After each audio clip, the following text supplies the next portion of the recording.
is our second webinar this month, and on the topic of indirect channel enablement and training, the fast path to profit. And as you can see here on the slide here, get to in a second here, here are the esteemed panel of presenters today. And what I'd like to do is hand it around and give a brief introduction. Have each of you introduce yourself. Tim, you want to start us off? Yeah, so hi everyone. I'm Tim Harmon, the Vice President of Customer Success with Relayware. I've been with Relayware since the beginning of the year. Prior to that, I led the channels research for Forrester, and in addition, I've also had several marketing and channel development roles at vendors like Cognos and PlanView. Okay, thanks, Tim. And Chris, why don't you introduce yourself? Sure. I'm now the Director of Content Marketing here at Relayware, and before that I came from a long career as a tech journalist, including a stint as the technology editor at VAR Business. And I've also done some work in terms of content marketing and I hate to say thought leadership because it sounds very Orwellian, but the idea of helping customers understand what they can use technology for in a more coherent and useful way at CRM vendors, including Applecore and Sugar CRM. Okay. Well, great. Thank you, Chris and Tim. And we also have a special guest today, Alan Adler, who is a partner of Relayware's. And we've worked on some deals together, and you bring a certain not only amount of expertise in partner management, but also in this particular topic, Alan, training and enablement.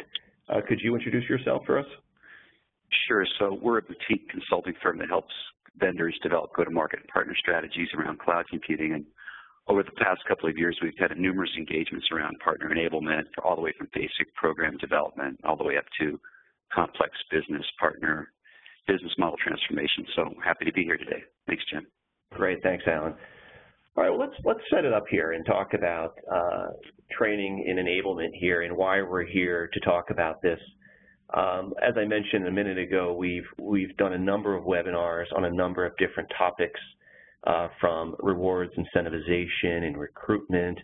And this particular topic is a very important one because, as you can see here, I'm going to sort of tee up what I see as an interesting paradox.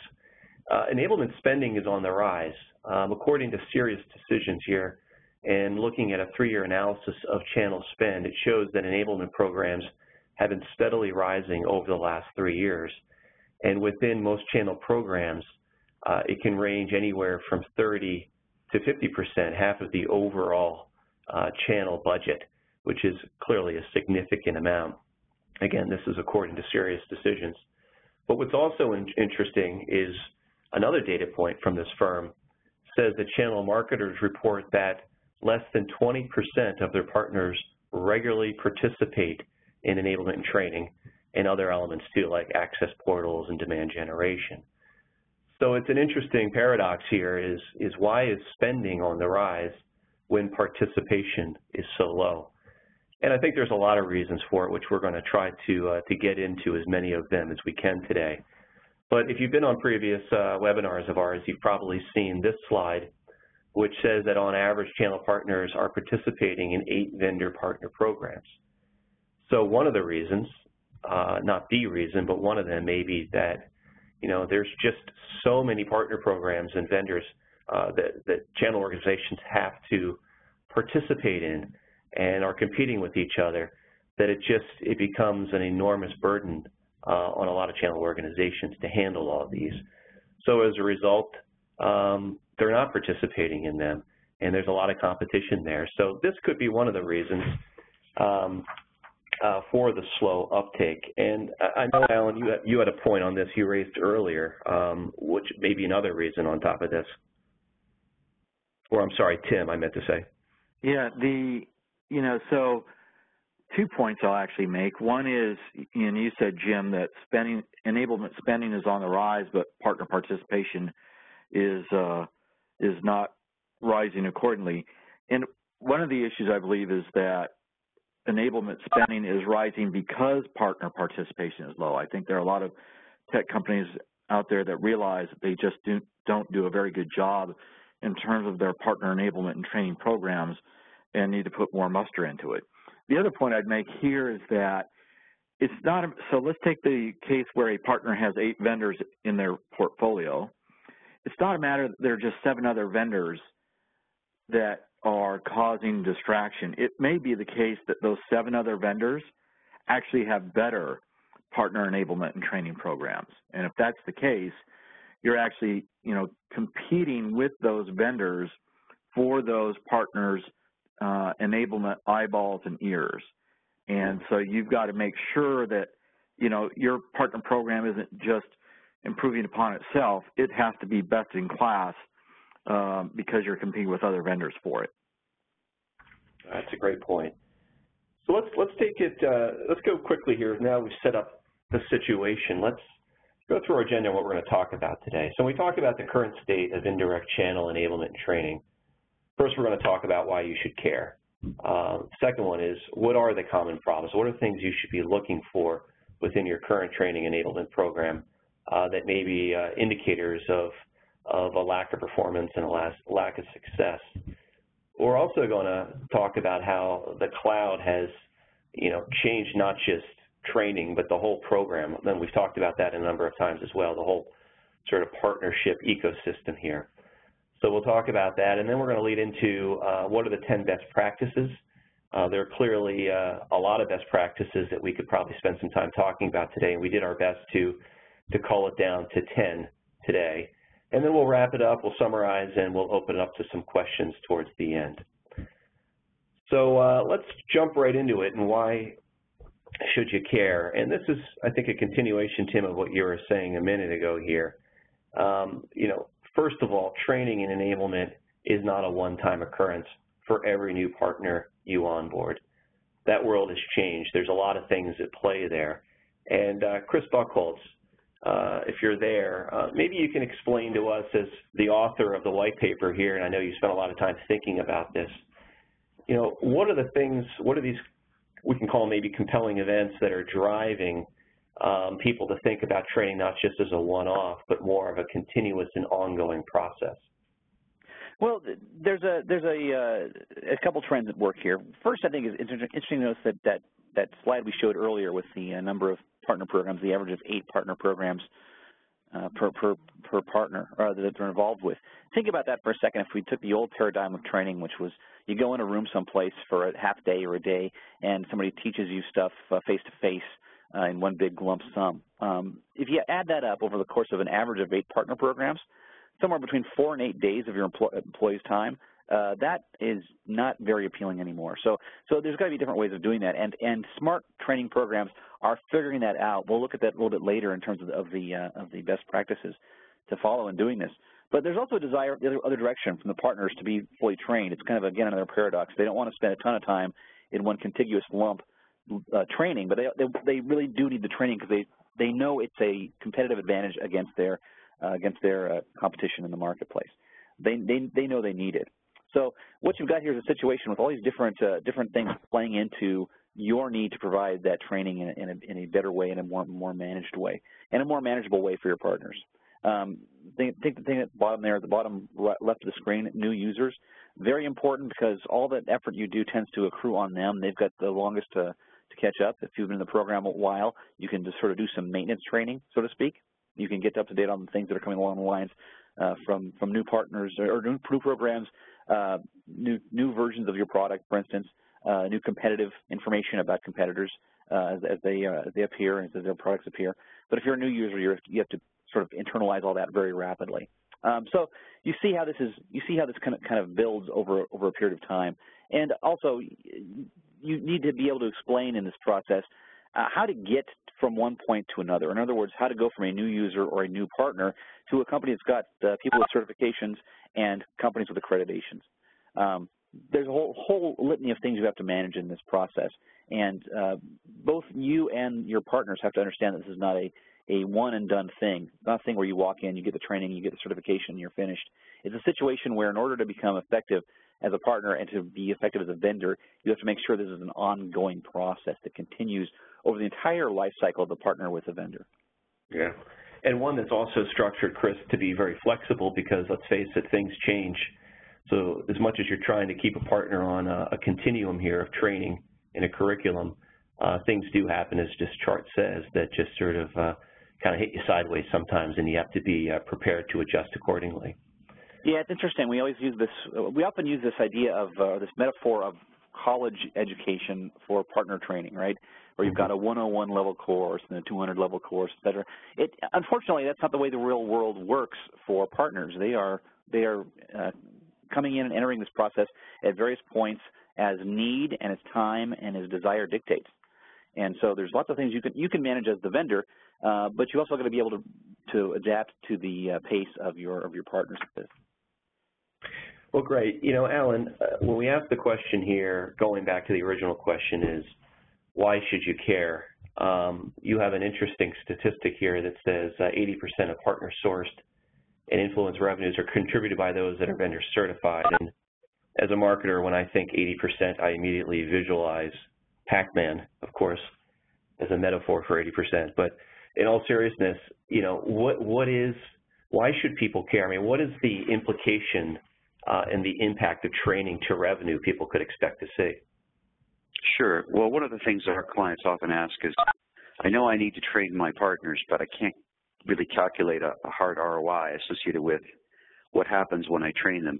And probably one of the best correlations that a tech vendor can make between partner training and revenue is two things. One is when I get a certified individual, so I've got a post-sales certified architect or pre-sales certified architect or a post-sales certified implementer on my program, how much are they worth? So it's fairly rudimentary to be able to say I can correlate revenues to certification. And we did a tech benchmark of some leading vendors, and we're able to determine that, you know, for every certified individual, a vendor sees $150,000 of revenue yearly. And that sort of puts everything into perspective. Now, it's a correlation. Of course, people could say, well, you know, the trained people sell more, but it's not because they're trained, it's because they're more experienced. But it's a pretty tight correlation. And when you take that further and say, what happens when a partner achieves, say, a specialization, which is really an aggregation of certifications, right? Most of us who have been in training for a while know that you don't certify a partner by having one individual certified. A partner achieves a medallion or a specialization when he has one or more people pre-sales or one or more people post-sales and salespeople all accredited and certified. And when you roll that up, you see partners who are specialized in these programs like Oracle and VMware and Salesforce and the like, contributing $700,000 a year in revenue. And ultimately, those ratios boil up to the 80%. So if you want to make big bucks with partners, you need to get certification and specialization in place and measure it. Well, you mentioned some pretty big brands there, Oracle and others here, and as this slide says, obviously these are two big global ISVs that have pretty much, in a lot of ways, mastered training and certification enablement. Yeah, absolutely. You see pretty big numbers of certified individuals, and it's not uncommon to see some of the larger partners having hundreds of certified individuals inside of their organization. So these certifications become sort of the building blocks of enablement on which partners then depend on their vendors for ongoing refreshment and promotion. Great. Well, thank you for that. Thank you for, I guess, helping us answer the question, why should you care, and what is this impact of training can have on your business? Well, let's do this. Let's talk for a second here about some of the common problems. I think, Chris, you touched on some of those a few minutes ago. And, you know, one of my favorite quotes here from one of my favorite American writers here, Mark Twain: if you don't like the weather in New England now, just wait a few minutes, which has obviously been very relevant here in New Jersey. I was saying to the guys earlier, it snowed this morning, and now it's about to go up to 58 degrees today. But when we look at the storms that are happening here in the channel as well, it's very similar, right? There's a lot of winds that are blowing, and things are constantly changing, which is what you talked about a little earlier, Chris. So when things are changing, your training needs to be constantly up to date, needs to be ongoing and tailored to the specific needs of each partner. And we talked about the partner models, constantly changing, products perhaps changing, the positioning, the pricing, maybe there's a new competitor. The one on this slide I'd like to ask Tim, you about for a second, is the second from the bottom there, the line of business versus IT. And what's happening there, and how are companies, in your mind, having to react to this sort of changing dynamic within business and having to sell more and more in a line of business? So there is a lot of change in the channel, right? A lot of that change is being affected by cloud computing, right? Cloud computing being the compelling event. I think we're only in the middle of that transformation. Let me talk about one aspect of the change effect that cloud computing is having. So historically, if you think back to the mid-'80s when the tech channel really got its start, and pretty much ever since then up until very recently, the channel has targeted the IT organization of customers in terms of their marketing and selling process. Mm-hmm. With cloud computing, I think everyone knows this, or most everyone should know this, the buying center and the decision power is shifting from the IT organization and the IT decision maker to the business decision maker. And so what a lot of channel partners are finding is that they are ill-equipped from a knowledge and enablement perspective to be able to market and sell effectively to that business decision maker, to the line of business. And I think that's one of the most critical vectors that cloud computing is having upon the channel.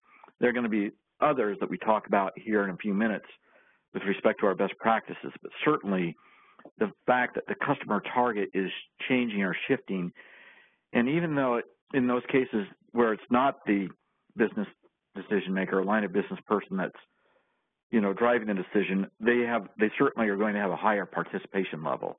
And so channel partners need to be able to express the value and talk in the same language as business people. And it just makes for a very different situation for channel partners, and actually a very different set of staffing skills that they need to have as well. Mm-hmm. Okay. So with that, you've touched on, obviously, the cloud and some of the dynamics happening here. When we look at here, it's the cloud has, as the slide says, changed partner expectations, and we see some key trends here that are having some serious implications on the channel. Yeah, so this is we mentioned that there's a number of changes that cloud computing is having on partner enablement. Here's another one, is how partner training and knowledge resources are delivered to channel partners, right? Mm-hmm. So again, Chris talked about the fact that historically it was largely in-class training. That's, for the most part, a bygone era. Now it's taking advantage of cloud technologies so that training can be delivered, to any place, any time, any device. And we're finding more and more frequently that channel partners are turning to their mobile devices first. In fact, I think the number one mobile app for channel partners is, in fact, training. So they're doing their training over their mobile app, and Relayware certainly includes that in our portfolio. But even beyond mobile, to think about how other forms of communication need to support the consumerization of IT trend as well. So where you take advantage of social and video examples, and we talked about video earlier. We're going to get more into that into best practices. And finally, to be able to understand, again, taking advantage of cloud computing, who the trainee is, right? What is their role? What have they already done? What is their ultimate goal in terms of their, defining their curriculum? And so, again, taking advantage of some of the capabilities in cloud computing to be able to contextualize and customize the training and training recommendations for down at the individual level is critical. Mm-hmm.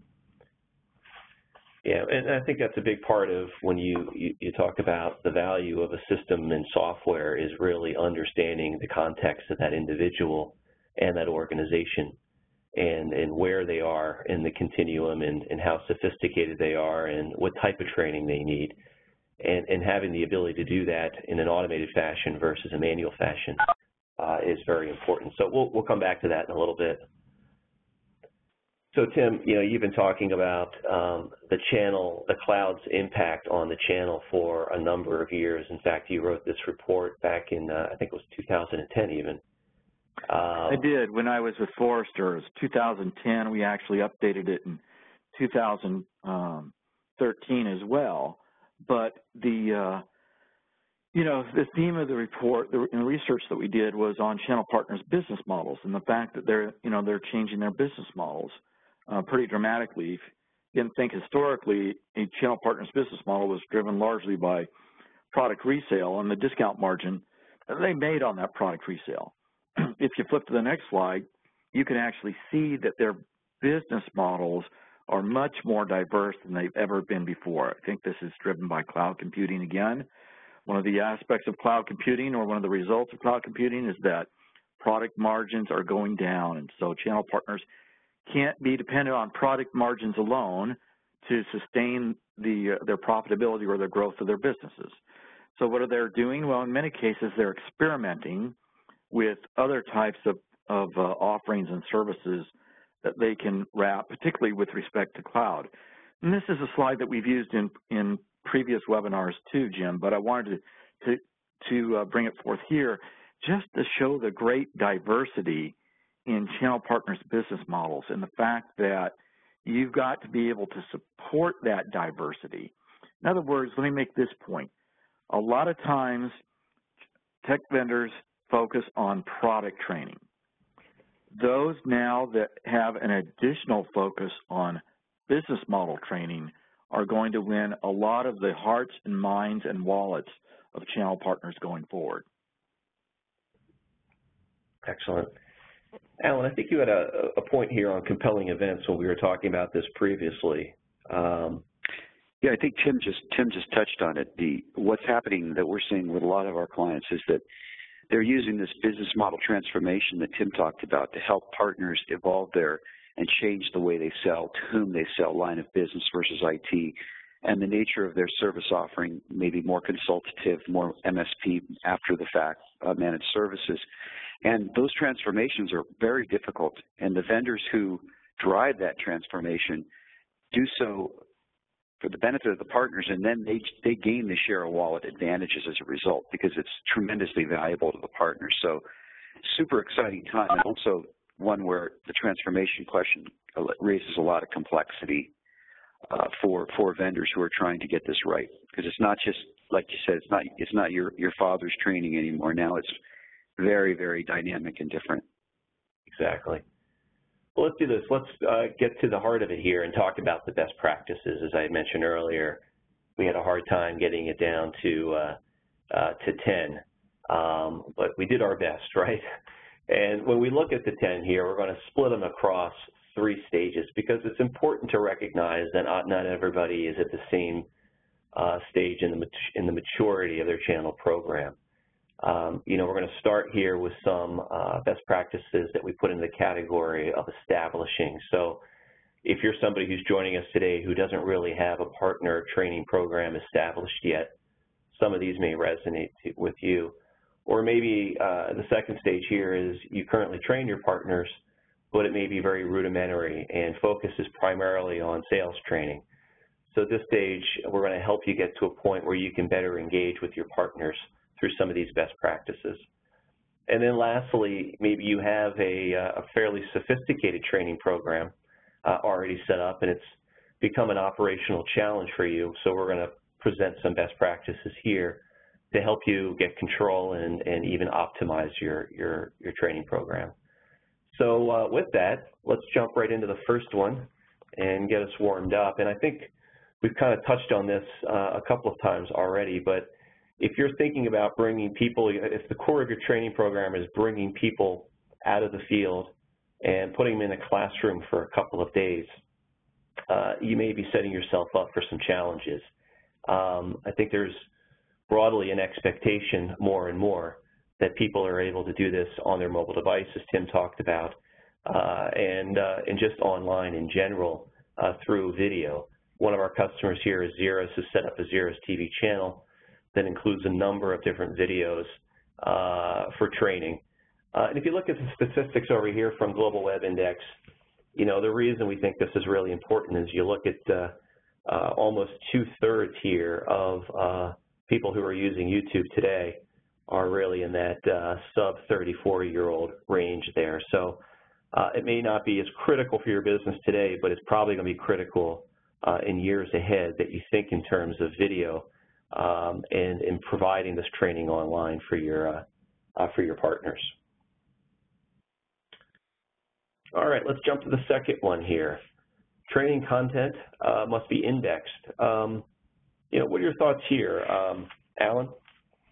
Yeah, the thing that's really dynamic right now in training is rather than thinking about courses, think about, I need the answer to this question. And, you know, in Salesforce.com has, you know, 10,000 YouTube videos to Tim's last point. And what's happening right now is if I'm in the field and I want to know how to, you know, how to fix the window on my Honda, I don't want to have to take the whole Honda training maintenance course for the 1996 Honda. I want to find the exact 10 seconds in the video track of how to do it, get it done and finished. And then I might, after that, go back and say, you know, that was really helpful. Maybe I'll take a course. So the ability to index the answers to specific training needs or specific in-field needs is key critical. And as you start to build up your curricula, whether they be courses online, courses that are in the classroom, think about the ability to index down to the specific data point that's required and use that as a foundation for building up all your content. Then you can easily point your partner to the right information on their mobile, on their iPhone, on their iPad, on their Android, on their desktop, wherever they need it. So in order to be indexed, right, it needs to be modular, right, Alan? Exactly. And the next, you know, component is the content itself needs to be built on the notion of continuous adaptation. A good example of that is, you know, with all these refreshes that are taking place, particularly in cloud where you see products being continuously adapted, we can't ask our partners to go back and take the entire course. So we have to think in terms of modularity. You know, I took 5.1, now 5.2 came out. I need to take this little tiny couple of, you know, half an hour, 15-minute refresh to know what's going on, and I'm adapting to that. And that can take place in any environment. But again, the more indexed, video indexed and modular your training, the more likely it is you're going to see high levels of uptake. Right.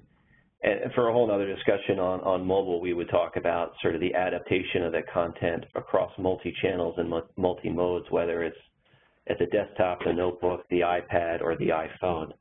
But it is important for you to create content that can be consumed through multiple different types of channels as well. But that's for another day when we get to the topic of mobile. So, you know, once you have this content, right, you now need to be able to sort of roll it up and track the individual certifications, right, within the broader organizational model, Alan. Is that correct? Exactly. We found, having done this, you know, dozens of times, there's some universalities in enablement, and one of those is that every enablement program, say you're going to train your system integrators on how to sell your cloud-enabled management system, whatever it is you're selling. They are all built on these aggregations of individual certifications and accreditations. And if you go to the next slide, this is super standard. And if you're at the establishing or stage, one of the two first boxes, you're probably already seeing the need. People say, oh, we need medallions, right? We need, on the right side of this slide, tiers. So you got member status, silver status, gold status. And that's been around since, you know, dirt was young in channels, right? And what you see associated with those tiers are badges, individual certifications, accreditations, sometimes they're called those things, and they typically cascade across 4 functions: sales, pre-sales, post-sales, and sometimes support. And just the basic understanding that as you build your program, you must align the badges to the tiers and determine the number of people by role that you'll need in every one of those tiers. And that's just an absolute minimum best practice that you have to make sure you're ready for. If you're at that stage, make sure your program and your strategy is in place and it's adaptive, and usually you build it up in this fashion. Then, of course, the challenge is how to track all that and the complexity of watching individuals come in and rolling them up into their partner organizations, which is where you must have a system that can manage all that complexity. Otherwise, you are going to be in manual nightmare mode. Very good. Well, which leads to this next point here around aggregation. And when you think about the various modules of training that you're developing, Tim, right, we need to think about how they get bucketed into different sort of, modes of the program, whether they're business skills, whether they're technical skills or operationally driven.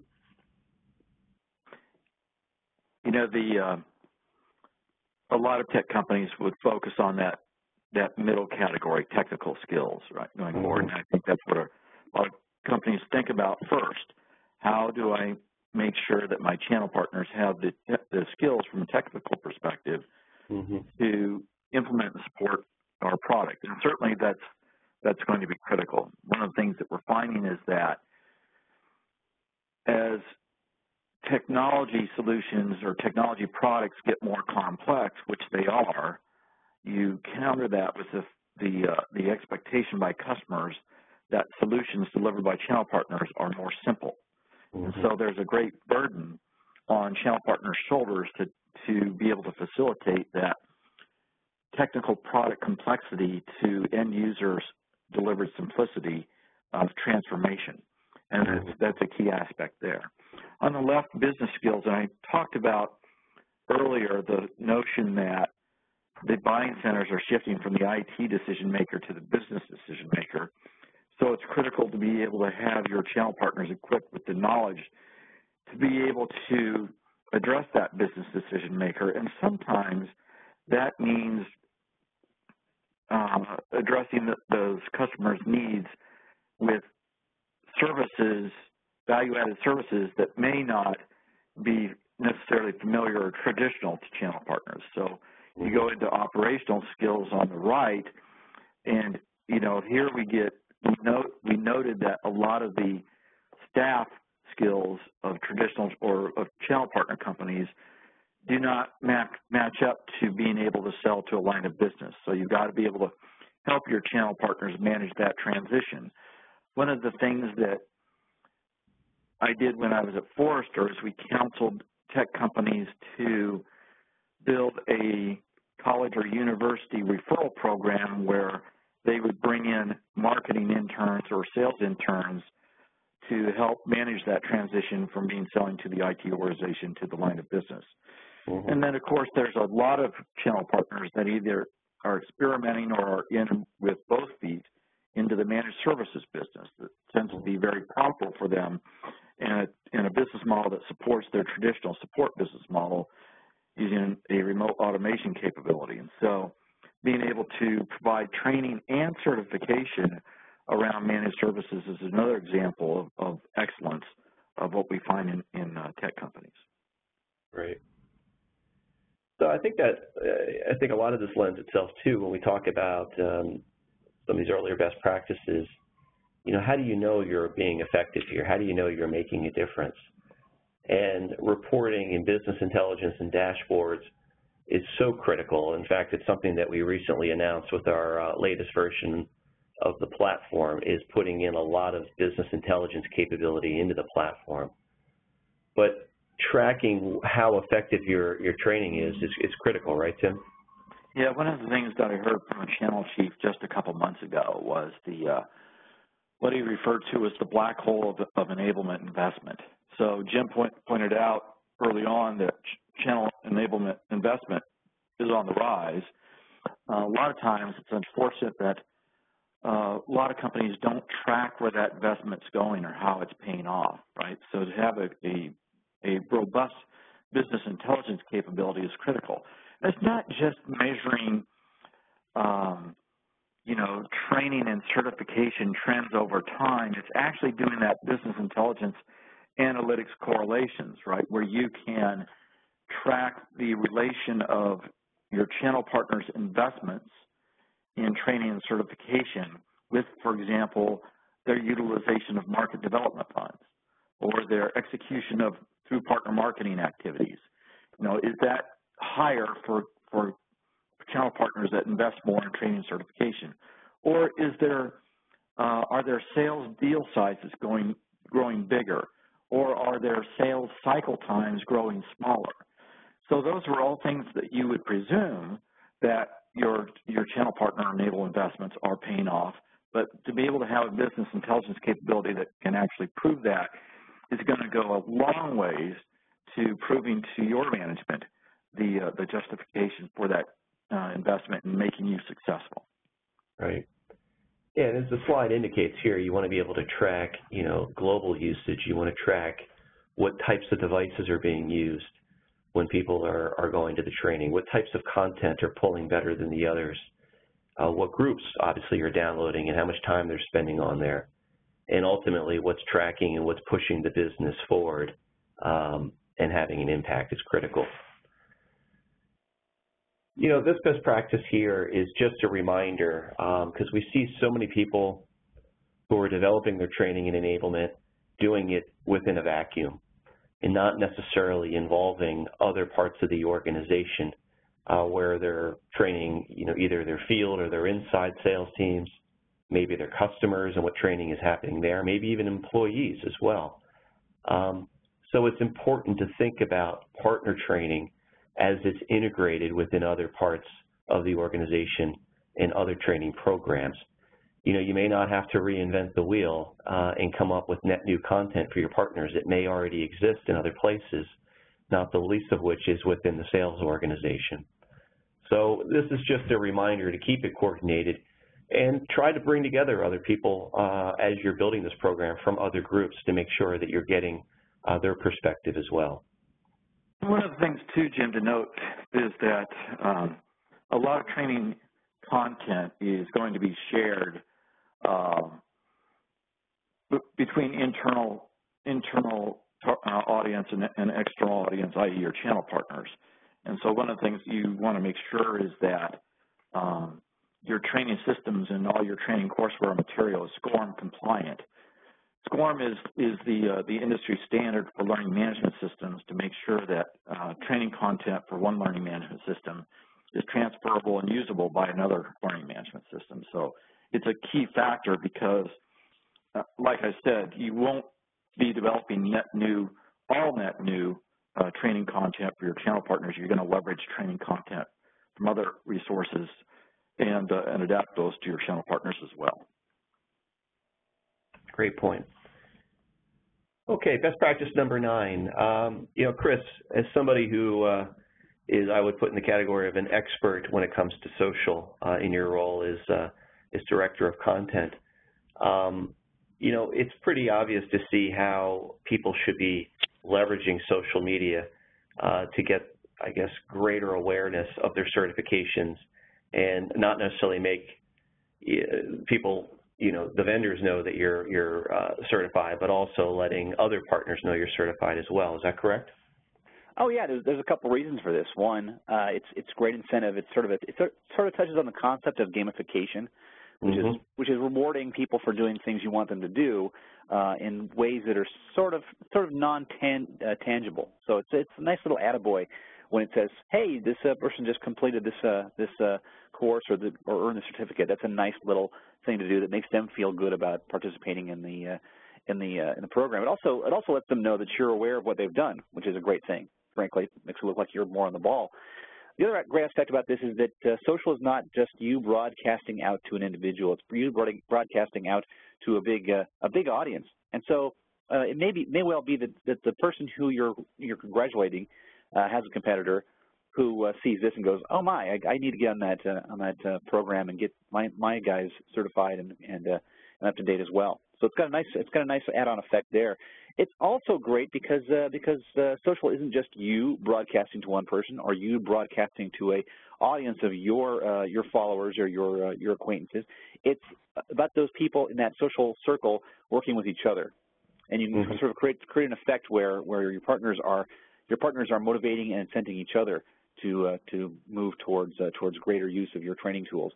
So it's a very useful thing to do, and you see here something on somebody's Facebook page, for instance. You can do it via Twitter. You can do it via, if you've created your own community for your partners, that's a great place to do it as well. And it's also a great way to piggyback off that into conversations about the training, and you can learn a lot from those as well. Yeah, we're clearly enthusiastic believers that social plays a huge role within channel management and is very much part of the platform.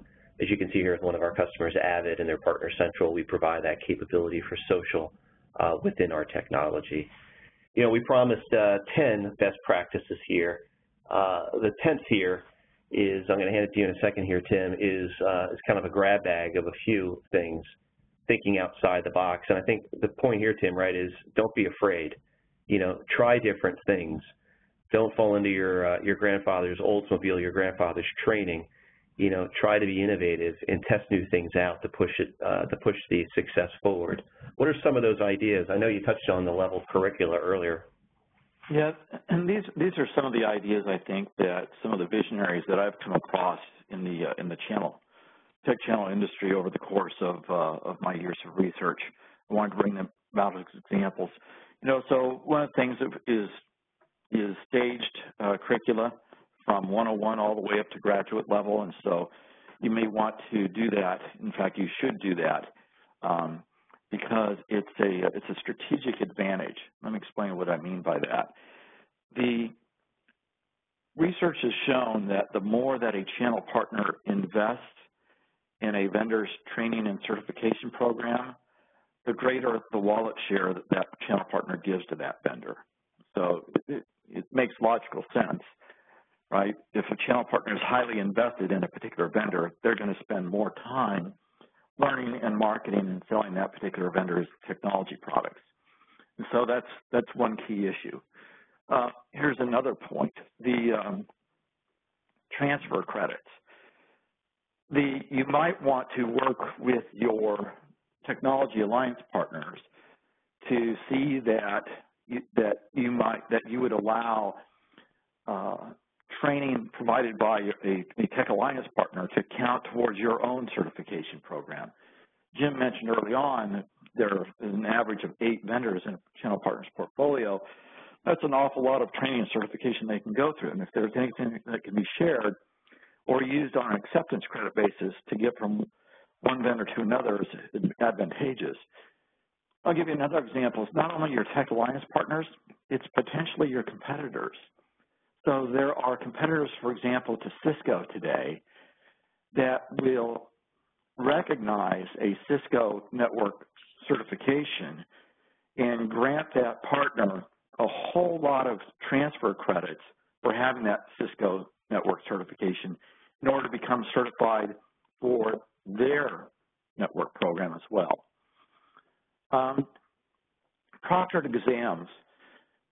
You know, you have to have the ability for third parties to be able to validate the fact that channel partners are, you know, taking the exams in a basis of accordance. It's particularly critical in regulated industries like healthcare and financial services, and I think it's becoming even important in tech as well, because customers are expecting a higher level or higher degree of validation in terms of the vendors and how they certify their channel partners. So you want to have a capability where in the technology where you can integrate with electronic signatures, for example, so proctors can sign off. And that last but certainly not least, customer care certification. I've seen a lot of tech vendors begin to offer marketing accreditation so that the partners are not only skilled in technical skills and sales skills, but now marketing skills as well. The problem with that is that customers don't care about a marketing badge or marketing medallion. But what they do care about, if you can combine a marketing certification with a customer support certification, is something called the customer care medallion or customer care certification. And that, of course, means a tremendous amount to customers and has tremendous marketing value for tech companies that take that approach. Okay, great. Well, let's start to wrap this up here and make room for some questions. A couple final points. It's important to remind everyone that in the end, it's all about the customer. So, Alan talked earlier about the financial impacts training can have on revenue, but it also has a significant impact on client satisfaction. And you can see here some of these statistics we got from the Learning Executive Think Tank, which I thought were pretty compelling, that customer satisfaction improved by 16%, and some of these other statistics you can read on your own. And I think this is really important to recognize that, ultimately the training is supposed to have an impact on making sure that your end customers are happy and the brand is being represented properly, and they're getting service and support, not just training to help them close on selling the products, but also serving and supporting them across the entire continuum is just as important. So just a little reminder about that, to keep that in the back of your mind. So just to wrap it up here, so what's the punchline of all of this? Well, there's 4 things we hope that you take away from this, is that you need to think of this training in a sense of what's the training needs of the individual, the organization. Think of this in different sort of hierarchical steps here, and that you need a system that understands the individual needs of each partner. So one person's training may not be applicable to the next person, and you need something there that is very flexible and agile to be able to develop the training and manage it accordingly. To enable that, you need a system that modularizes the content so that you can do what I just mentioned before, which is providing training in a custom fashion that's specific to the individual user, but it's also easy to modify and to adapt and to change as the business changes. You also need a system that is tracking your performance with training and enablement as well. You need to have those KPIs established up front and track how you're doing so that you can tweak your training accordingly throughout the course. And then lastly, you want to make sure that you have a system that integrates with the company's overall training program. So where are you getting the content from? Where are you getting the information about your users? Helping them sign in to the training program in an easy way. Making sure that if they finish the training, it's coordinated maybe with a rewards program or a rewards module as well. So having a holistic view of your training program through a common system is really the point we want to impress upon each and every one of you as well. So any final comments from the team here on sort of takeaways before we go over to Q&A?